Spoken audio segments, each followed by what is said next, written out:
So in today's video, you'll learn about the top 10 metrics that you should be focused on to measure the effectiveness of your B2B marketing, whether it's annually, quarterly, or monthly. Let's take it to the next level. Hi everyone, I'm Carl. Welcome to Next Level Marketing, where you get the latest strategies, tactics, and trends to help you achieve your business and marketing goals. So when I first started marketing, the metrics that I was focused on were more KPIs, so key performance indicators, than actually metrics that mattered and that actually showed the impact of marketing to the business. These were things like time on site, website visit, bounce rates for paid media, cost per click, cost per lead, and even return on ad spend. Now, these metrics are fine, especially if your audience is other marketers who would understand, but they don't really tell the story of how your marketing is actually doing. And many times you have to present these metrics to your leadership or executive team when you're actually asking for more budget or even just asking to maintain your marketing budget instead of, it getting cut. Now, when I was reporting these KPIs or vanity metrics to leadership teams or executive teams, or I was part of a marketing group that was presenting, I would see glazed looks, eye rolls, and just people weren't interested in these type of metrics. But when I started reporting on metrics that actually aligned to the business goals, that's when a lot of the people started paying attention. They were more focused, and they could see the connection between what marketing was doing and how the company was going and what we needed to do in the future.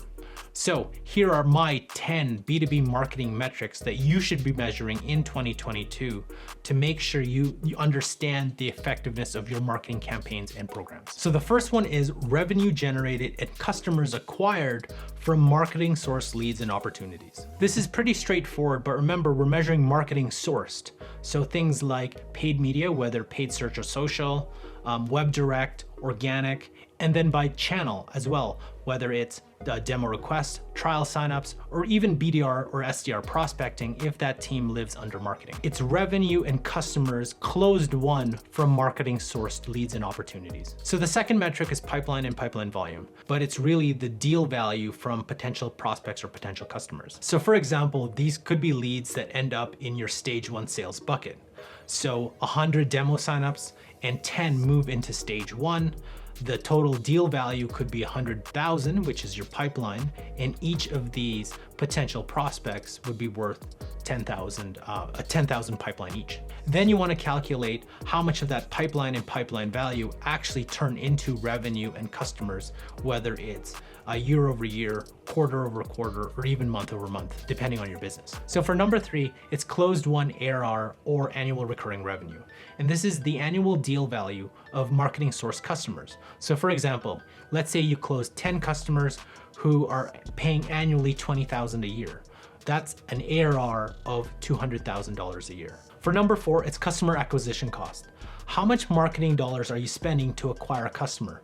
And I would break this down into 2 items: advertising customer acquisition cost and total marketing customer acquisition cost. So for advertising CAC, it would be the cost of advertising divided by the number of customers acquired through advertising. So for example, if you spent $25,000 on Google Ads in, let's say, a given quarter, and you acquired 10 customers, your advertising or your Google Ads CAC would be $2,500. So for marketing CAC, it would be the total cost of marketing divided by the number of customers acquired through marketing. So for example, let's say you spend $100,000 over 6 months and you gain 25 customers via marketing sourced, your marketing CAC would be $4,000. So the 5th one is ACV, or annual contract value.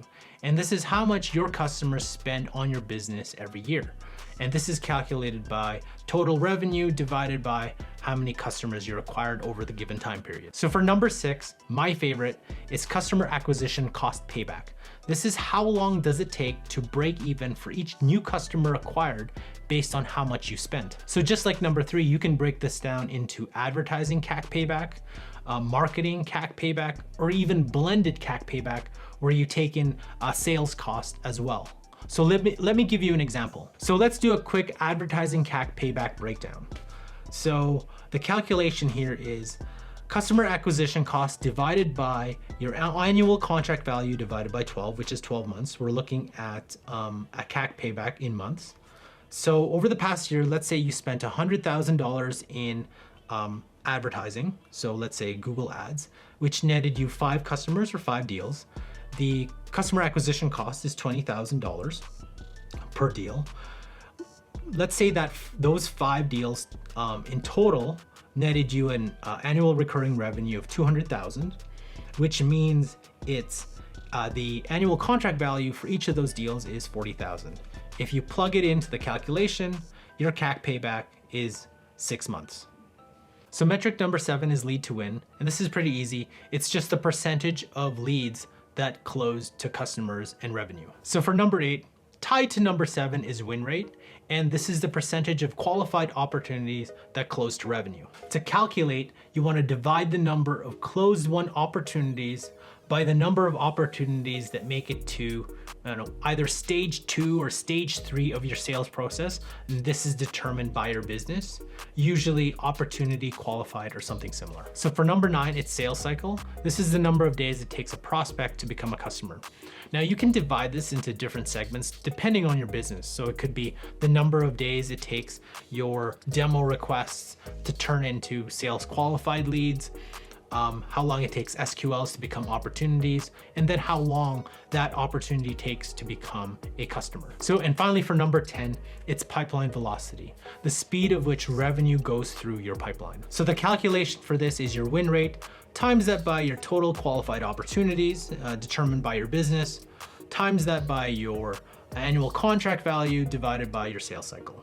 And I have a bonus metric for you. It's conversion rate. So conversion rate from, let's say, your demo request to turning into your sales qualified lead, or your sales qualified lead turning into an opportunity, or an opportunity turning into pipeline, and pipeline turning into revenue. It's looking at these conversion rates to see how fast your prospects and your leads are going through your marketing funnel or your sales funnel. So let's review the 10. You've got your revenue generated and customers acquired from marketing source leads and opportunities. You've got pipeline and pipeline volume, closed won annual recurring revenue, customer acquisition cost, whether that's advertising CAC, marketing CAC, or even blended CAC, your annual contract value, your customer acquisition cost payback, lead to win, win rate, sales cycle, pipeline velocity, and your conversion rate. So I recommend building a dashboard out that connects to your CRM. You can use Google Sheets that connects to Salesforce or HubSpot CRM, and making sure that you get this information in real time so you can see this on an annual, quarterly, or even monthly basis. Then you can create reports that you can send or present to your leadership or executive team or any other team that requires this, that really align with your company's business goals. So if you want to learn other marketing metrics, then you got to check out this playlist here. Thanks for watching, and I'll catch you in our next video.